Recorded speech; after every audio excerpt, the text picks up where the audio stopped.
Katika vita ya pili ya dunia kulikuwa kuna machafuko na manyanyaso ambapo watu waliteswa, walidhalilishwa, lakini pia waliuawa. Mtakatifu Maximiliano yeye alifanya kosa moja. Aliwachukua watu walikuwa wanatafuta hifadhi ambao walikuwa wanatafuta wafungwe, akawaficha. Alipojulikana alikamatwa. Alipokamatwa alipelekwa katika gereza lililofahamika kama Paviak. Lakini baadaye alipelekwa katika kambi ya mateso iliyojulikana kama Auschwitz. Huko alikutana na wafungwa wengine. Na huko alikuwa ni padri peke yake katika lile gereza. Japo watu walikuwa hawajamfahamu mapema, walikuja kumfahamu baada ya kuona upekee wake. Kwa sababu mtu wa kipekee, alikuwa ni mtu mtulivu, alikuwa hana hofu, alikuwa anasali, akawafundisha na wengine kule gerezani kusali. Lakini katika muktadha huo kuna tukio la kipekee lilitokea. Wale askari wa gereza walitoa kitisho kwamba mtu yoyote atakayetoroka katika gereza, watu 10 watatolewa miongoni mwao wateswe mpaka kufa ili kufidia kama adhabu ya yule aliyetoroka. Hii ilikuwa ni ili kuwafanya wale wafungwa wawe walinzi wa wenzao ili wasitoroke, ili wasije wakauawa wao watakaobaki. Sasa ilitokea mfungwa mmoja alitoroka. Manake wangetoroka wawili wangechukuliwa watu 20, yaani mtu mmoja alikuwa na thamani ya watu 10 kuuawa. Kwa hiyo alitoroka mfungwa mmoja. Alipotoroka huyo mmoja ilibainika kwamba kuna mfungwa ametoroka. Basi ikafuata adhabu kama ilivyokuwa imezungumziwa kwamba watachukuliwa watu 10 wateswe mpaka kufa. 10 of you will be locked in the starvation bunker with no food or water. There you will die. Basi na huwa wanachagua tu bila kuangalia, wanachagua tu yote ile atakao mwangukia. Basi wakachagua watu 10 ili wauawe ili kufidia yule mfungwa aliyetoroka. Miongoni mwa wale wafungwa waliotoroka, namaanisha miongoni mwa wale waliochaguliwa 10, Mtakatifu Maximiliano yeye hakuwa miongoni mwao. Lakini yeye alisikia sauti ya mtu mmoja alilia kwa uchungu sana. Mtu huyo alifahamika kama kwa jina moja la Francisek. Alilia kwa uchungu sana akiwa anamtaja mke wake na watoto wake, akionyesha kwamba anakufa, anawaacha watoto wake ambao wangemtegemea, mke wake ambaye angemtegemea. Kwa hiyo alilia kwa uchungu sana akisema, naenda kufa, naacha familia yangu. Saint, no, my poor wife, my poor children, I'll never see them again. Can you please? No! Hili lilimuumiza sana Mtakatifu Maximiliano. Mtakatifu Maximiliano alitoka miongoni mwa watu wengi, akatoka kule katikati, akamfuata askari wa gereza, akamwambia, naomba nichukue nafasi ya huyu kwa sababu mimi ni padre Mkatoliki na pia sitegemewi na familia.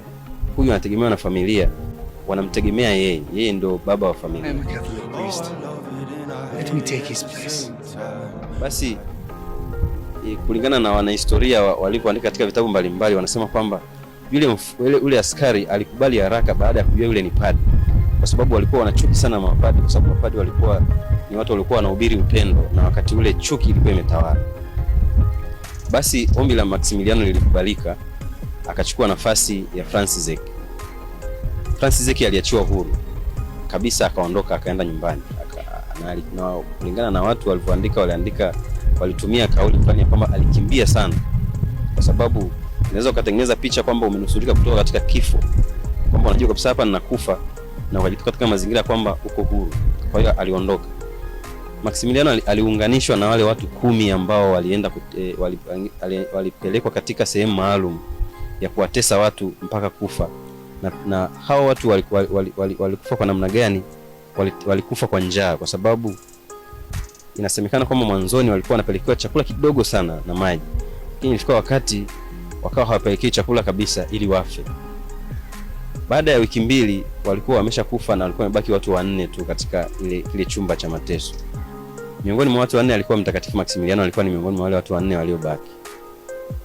Basi wale wa askari wa magereza walivyorudi walitegemea watakuta washakufa wote, kwa sababu baada ya wiki 2 zinatosha kwamba mtu ambaye hajala ndani ya wiki 2 automatically atakuwa ameshakufa.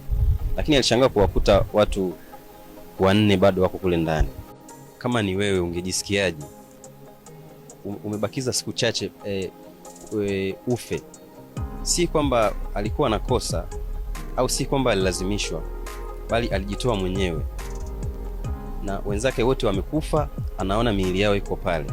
Na wakati ule katika hiyo sehemu kulikuwa wale watu walikuwa hawana utu, maanake utu ulishushwa chini kiasi kwamba walichukulia watu kama wanyama, waliwadharau watu, kwa sababu inasemekana wakati Francis Eke alivyokuwa anaomba analia, Maximiliano alivyosema atachukua nafasi yake, yule askari wa gereza alimpa swali la kejeli. Alimwambia, do you know this Polish pig? Maximiliano akasema no. Maanake inamaanisha unamfahamu huyu nguruwe wa Kipolish? Maximiliano akasema hapana. Do you know this Polish pig? I do not. But he has a family. Basi ndipo Maximiliano alipochukua nafasi yake. Kwa hiyo wakati ule wamebaki watu 4, ile miili mingine ilikuwa kule, na kule ndani walikuwa uchi wa mnyama. Maana waliambiwa waingie bila nguo. Wamebaki watu 4, na pia watu walitegemea kwamba ndani ya ile sehemu ya mateso kutakuwa na vilio. Lakini mpaka wanapungua wanabaki 4, kulikuwa hakuna aliyelia. Lakini sauti zilizokuwa zinasikika ni sauti za kusali rozari. Si kwamba wale kule ndani walikuwa wote ni Wakatoliki au wote walikuwa wanajua kusali rozari. Lakini Maximiliano alikuwa na kazi ya kuwafundisha kwanza kuwafundisha juu ya imani na kuwafundisha juu ya rozari. Aliwahubiria juu ya Bikira Maria Immaculata. Hivyo walijua kusali rozari. Kwa hiyo tunaweza tukasema kwamba hawa watu walikufa kifo kizuri kwa sababu walipata mtu ambaye aliwafundisha kuhusu imani na kuwafundisha kuhusu rozari. Basi baada ya hapo wale askari magereza, baada ya kukuta wale bado hawajafa, ilipofika tarehe 14 mwezi wa 8 mwaka 1941 waliuawa, waliwachoma sindano ya sumu ambao iliwaua, ambapo ndipo Maximiliano alipoteza maisha na ndipo kifo chake kilipotokea. Basi baada ya miaka 41 alitangazwa kuwa mtakatifu mwaka 1982. Papa Yohane Paulo wa pili alimtangaza mtakatifu, na katika mahubiri yake alisisitiza sana kwamba Mtakatifu Maximiliano ni shahidi, lakini ushahidi wake ni wa kipekee. Ni wa kipekee kwa sababu alifia upendo.